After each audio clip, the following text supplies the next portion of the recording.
Halo para investor semuanya, semoga bahagia dan sehat selalu. Di kesempatan kali ini saya akan coba membahas PT Media Nusantara Citra Tbk, kode sahamnya MNCN.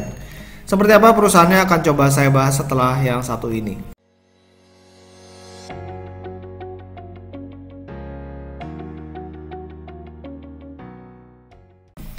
Oke, jadi kita akan mulai aja ya. MNCN ini saya ambil dari materi Public Expose tahun 2020 ya, terakhir di 26 Agustus kemarin. Kalau kita lihat dari susunan pemegang sahamnya, MNC Group itu punya sekitar 56,28%. Ya, ini per Juni 2020. Lalu kalau misalnya kita lihat publiknya itu megang sekitar 43,72%. Bisnisnya MNC ini apa sih ya kan? Yaitu ada free to air-nya buat TV. Ini ada RCTI, MNC TV dan juga GTV. Buat berita dan juga olahraganya ada iNews, dan juga perusahaan ini ada konten and IP. Jadi ada production house-nya MNC Picture, MNC Film Indonesia, Star Pro dan lain sebagainya.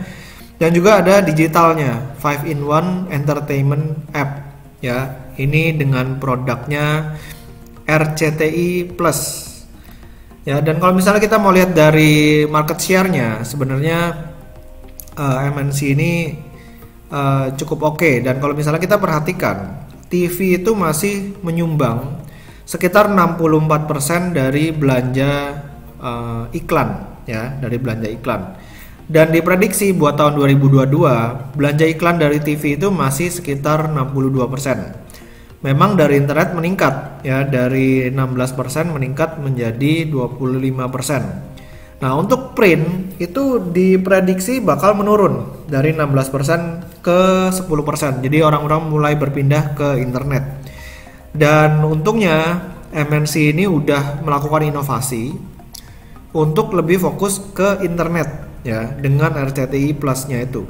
Jadi perusahaan ini punya visi dan misi yang cukup bagus menurut saya, untuk mulai fokus ke internetnya dan mengurangi porsinya dari TV-nya. Oke, jadi MNC sendiri memiliki the largest audience share dan FTA TV advertising market share. Ya, kalau misalnya kita lihat pertumbuhannya seperti ini, MNC Group itu memiliki market share sekitar 40%-an ya, bahkan meningkat hampir 50% di first half 2020. Oke, jadi sekilas tentang MNC kita bakal coba bahas laporan keuangannya. Baru keluar ya, kuartal 3 tahun 2020. Ini seperti apa kinerjanya? Total pendapatannya kelihatannya menurun dari 6,2 triliun menjadi 5,9 triliun. Jadi belanja iklan menurun karena memang bisnis lagi lesu ya, dan percuma juga iklan gede-gedean karena daya beli masyarakat cenderung menurun.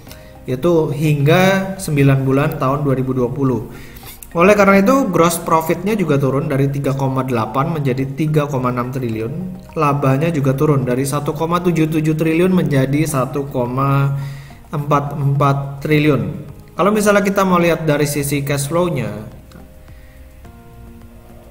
si perseroan ini sebenarnya masih cukup stabil ya, dari arus kas operasinya 1,2 menjadi 1,16. Turun sedikit tapi masih oke. Ya, kalau misalnya kita mau lihat dari CapEx-nya ini yang meningkat cukup lumayan, dari 523 miliar meningkat menjadi 1,16 triliun. Karena mungkin memang MNC ini lagi mau gencar-gencarnya belanja untuk internetnya. Oke, dari sisi cash flow seperti itu. Kita bakal lihat dari key stat-nya. Kira-kira solvency rasionya seperti apa?